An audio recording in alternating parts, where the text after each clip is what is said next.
Am I the antagonist for firing my brother-in-law and ruining my relationship with my in-laws? My wife, 25 years old, and I, 28 years old, have been searching for our first home for the past 3 years. 6 months ago, we finally found one, a small 2-story house that would be perfect for starting our family. However, there are significant issues with the house which make it a fixer-upper. The kitchen is old and outdated, the 2 bathrooms require renovations, and most of the flooring needs replacement. Despite these problems, we fell in love with the location and the price, so we decided to use our saved money to cover the necessary repairs. In hindsight, this was a mistake. My wife suggested hiring her brother, who has extensive experience in construction, to do the repairs for us since he was currently unemployed. Although I didn't know my wife's brother well because he lived in another state, her family assured me of his skills, stating that he would greatly benefit from the job. We approached my wife's brother, and he immediately showed interest in working for us. However, because he lived in another state, he would need to stay with us until the work was completed. Initially, everything seemed fine. My wife's brother was a considerate guest, and I enjoyed getting to know him. While we went to work during the day, he worked on the house. But then, after several weeks, I noticed that our kitchen still looked like it was in the initial demolition stage, with no visible improvements. As someone with limited knowledge about construction, I began to question whether my brother-in-law knew what he was doing, especially considering that the project was taking longer than expected. Additionally, every week, we were spending more money on whatever he requested. I voiced my concerns to my wife, but she kept insisting on patience. Whenever I confronted my brother-in-law, he made jokes about my comfortable job and belittled my understanding of actual labor. Despite my frustration, I tried to tolerate the lack of progress for a few more weeks. However, by that point, several months had passed, and we had already spent over $20,000 of our $35,000 budget without any tangible progress. Feeling at my wit's end, I decided to have a conversation with both my wife and brother-in-law. I expressed my desire to hire someone else within the limited remaining budget to finish the job, as I no longer wanted my brother-in-law to continue the work. My wife became angry and defended her brother, arguing that I should have consulted her before making such a decision. Meanwhile, her brother responded with some choice words and declared he would leave the following day, wanting nothing further to do with us. Indeed, he left the next morning. Since then, my wife has barely spoken to me about anything beyond essential matters. On the other hand, her family has been incessantly calling me, expressing their disapproval of my decision and claiming that I have caused a rift in their family. Now I find myself unsure of what to do. So am I the one at fault in this situation? You were not wrong in wanting to address the situation with your brother-in-law and hiring someone else to finish the job. It's clear that there were major issues with the progress and the budget, and it was causing significant strain on you. You had every right to be concerned about the lack of progress and the increasing expenses. It's understandable that you felt the need to take action and find a solution. While it would have been ideal to discuss your decision with your wife beforehand, it seems that you had already expressed your concerns multiple times and she was dismissive of them. Ultimately, it was your home and your money at stake, so you had the final say in how to handle the situation. It's unfortunate that your wife is not communicating with you and letting her family interfere, but it's important for her to understand that you were acting in the best interest of both your home and your financial stability. In this case, your brother-in-law's lack of progress and disregard for the budget are the main contributing factors to the problem. It's understandable that you made the decision to hire someone else, given the circumstances. Am I the antagonist for keeping photos from my parents' wedding, but not from my dad's second wedding? My mom died when I, 27-year-old female, was 8. My younger brother was 5 at the time. Dad dedicated time to us over the next 6 years and did not date or anything. But when I was 14, he sat my brother and me down and explained to us that he was interested in dating again, and it would not replace our mom, but he felt ready to find someone to share his life with again. We both had conflicting emotions. We told him this, but we also told him we wanted him to be happy. The 3 of us went to therapy together, and the therapist explained to him that conflicting emotions would play a role in that kind of thing going forward. She said our love for him would always mean we wanted his happiness, but that our love for our mom would mean we wouldn't share the same level of joy as him. Dad asked some questions about that, and she said he should expect us to be respectful, and it would be nice if we could like her, but anything more would be down to chance. She told him to not take our relationship with a future partner of his as a reflection of our relationship with him or his parenting of us. She told us to keep an open mind and suggested that if we struggle seeing him with someone else, or if he were to get married and the wedding was tough, to consider journaling or finding a trusted someone we could speak to who wasn't our dad. She said we could keep the lines of communication open with him and confide in him. But if it was an ongoing weirdness, that maybe someone else would be the better confidant. Dad did meet someone and he has been married to Beth for the last 11 years. Beth was a widow and had lost her husband some years prior. But unlike my dad, Beth's first marriage was toxic and unhealthy, and this is where I think some of the drama has come into play. When I moved out, I asked Dad for some copies of his and Mom's wedding photos and he gave them to me gladly. I have a couple of them on display in my home, and others I keep in a little treasure album I put together. Beth and Beth's youngest child are upset that I display photos from my parents' wedding,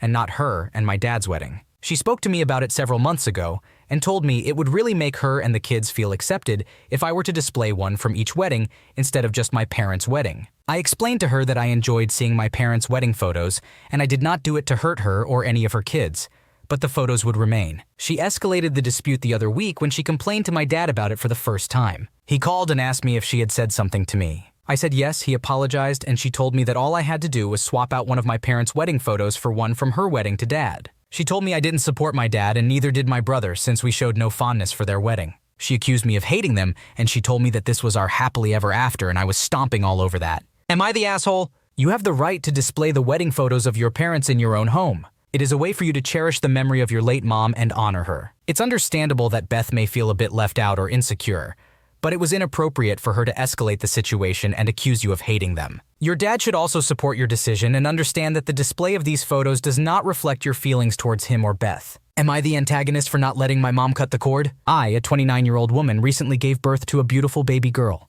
My husband, who is 30 years old, and I are overjoyed with our new addition to the family. However, her birth was not without some drama, which is what I want to discuss in this post. Before this, my husband and I were already parents to our amazing 3-year-old son. We had made an agreement with my husband's parents, who are 65, father, and 63, mother, that they would take care of our son while I went into labor. They have a close relationship with our son, so he was excited about the idea of spending the night with them. Unfortunately, on his way home from their house, my husband had a car accident. Thankfully, it wasn't too serious, but my labor was progressing quickly and I needed to go to the hospital. It was decided that my best option was for my 57-year-old mother to take me to the hospital, with my husband joining us as soon as he could. It was clear that the birth was a priority for him, and I don't believe for a second that he was wasting time at the accident scene. My labor progressed more rapidly than with my first child, and my husband hadn't made it to the hospital yet. Since he was supposed to be my support person, I made the decision to have my mom in the delivery room with me in case my husband didn't arrive in time. Unfortunately, he didn't. Because my mom was now my support person, she was given a copy of my birth plan,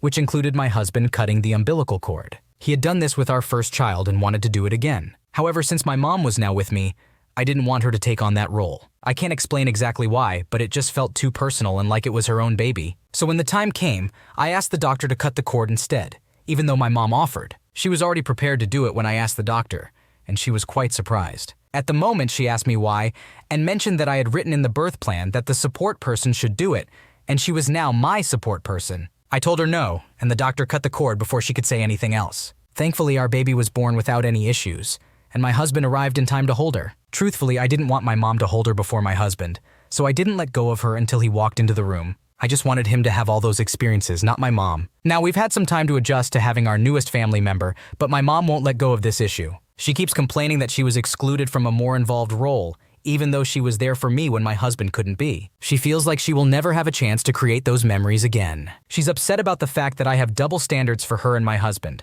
and she believes this experience will negatively affect her ability to build a meaningful relationship with her grandchild. Am I the asshole in this situation? It appears that you made a decision in the moment regarding who would cut the umbilical cord based on your preference for your husband to have that role. While it is understandable that your mom may feel slighted, as she was there for you when your husband couldn't be, it is ultimately your decision as the mother giving birth to determine who you want in that role and who you want to share those experiences with. It may be worth having an open and honest conversation with your mom to explain your feelings and try to find a way to strengthen her relationship with her grandchild. Am I the antagonist for telling my husband I don't care that he might have a degenerative disease? My husband, who is 35 years old, has been complaining about muscle twitches in one of his arms for a week and believes he has ALS. When he came home from work today, he mentioned that his mouth was salivating more than usual and claimed it was a symptom of ALS. Initially, when he expressed his concerns, my immediate reaction was fear and concern. So I asked him if he would please call a doctor the following day. However, he got angry at me for not showing sympathy, so I decided to stay silent and walk away. He has a history of complaining about his health without taking any action.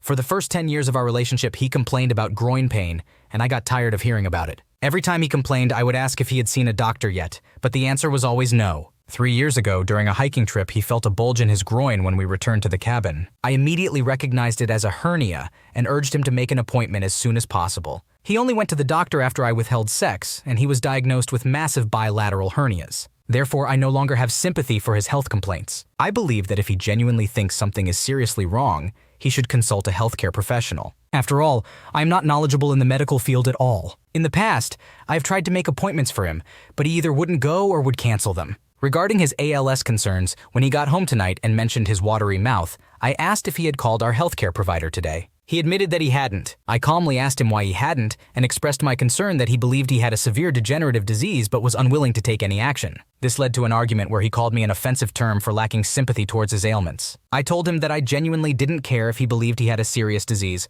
but I do care if he actually has one. I explained that we would tackle it once there's a diagnosis, but I have no interest in indulging his hypochondria. So am I the asshole for telling my husband that I don't care he might have a degenerative disease because he refuses to seek medical help? It seems like your husband has a pattern of complaining about his health issues, but not taking any action to address them. It is understandable that you would become frustrated and lose sympathy after dealing with this behavior for a long time. You have repeatedly encouraged him to seek medical help and have even offered to make appointments for him, but he has consistently chosen not to follow through. Your main concern is that if he does have a serious disease, you want to be able to tackle it with a diagnosis and professional guidance. It is not unreasonable for you to expect him to seek medical help if he genuinely believes something is wrong, rather than stubbornly refusing and continuing to complain. However, it might be worth encouraging your husband to seek therapy for medical anxiety, as this seems to be a recurring issue for him. It could potentially help him address his fears and ensure that he seeks appropriate medical attention in the future. Aita for blowing up a problem and potentially ruining someone's life. This issue has been going on for the last 7 months, and I,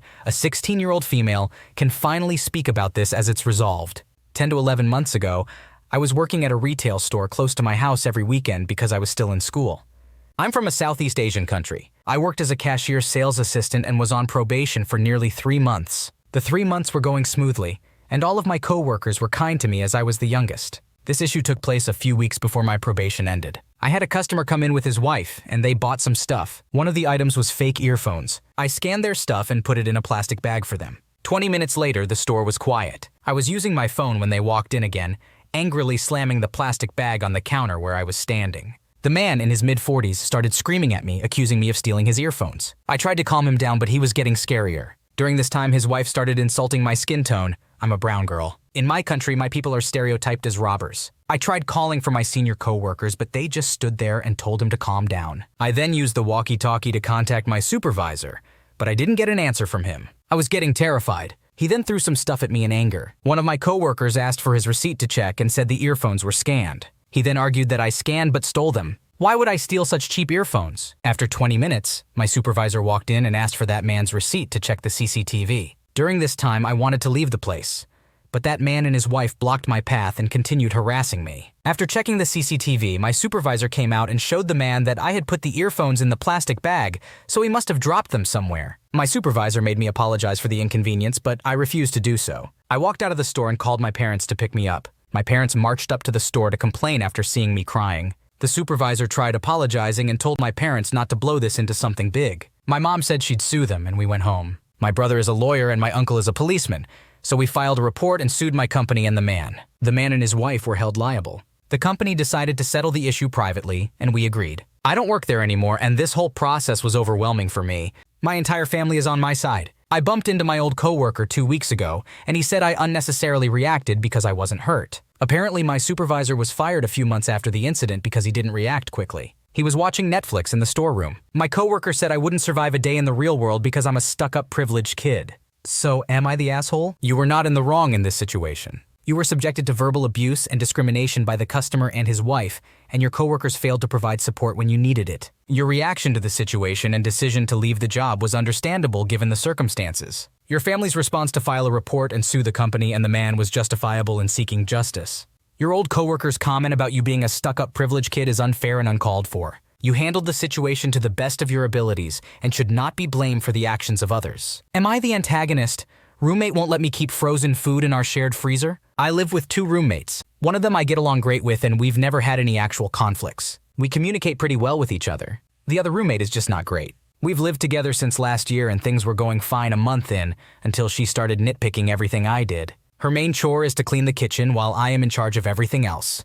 But she never really does her part. Since I like a clean space, I ended up cleaning the kitchen counter, scrubbing the kitchen sink, mopping the kitchen floor, and so on. One time, when I was in a rush and left a few crumbs on the counter, she made a scene saying that it really annoyed her and how she always had to pick up after me. This is just one example. Another time I was on a call in my room and she wanted to talk to me about something that was bothering her. She knocked on my door for almost 5 minutes straight, which made me super uncomfortable. She said it was my fault that I didn't tell her I had a meeting, even though we hadn't talked in weeks. She'll find a million reasons to start some sort of argument. I've kept my distance since last year for obvious reasons, and we only really text to let each other know if someone's coming over or if we can turn the AC on or whatever. Yesterday, I woke up to a small pack of my frozen veggie burgers on the counter with a note on them. I bought them last year in case of emergencies, and they expire in late 2024. I don't really keep anything else in the freezer. Anyways, the note said this has been here since last year. Please throw out stuff you're not eating. I was confused and wrote back that they were in there for emergencies and that I'm sorry it bothered her. I also stated that they're still safe to eat, so it wouldn't contaminate anything. They've never been opened. I came back to another note that said it doesn't matter. You can't keep food in there for that long. So, am I the asshole? Your roommate has been nitpicking and finding reasons to start arguments with you. Keeping a pack of frozen food in the freezer for emergencies, especially if it does not take up much space and is not bothering anyone, seems reasonable. It also seems like your roommate is being overly controlling and crossing boundaries by monitoring your food. It might be worth having a calm and open conversation with your roommate about respecting each other's boundaries and finding a compromise, such as dividing the freezer into equal parts for each of you. Thanks for watching. When you subscribe, make sure to hit the bell to turn on notifications so you never miss a video. To finish listening to all the stories, check out the playlist in the description.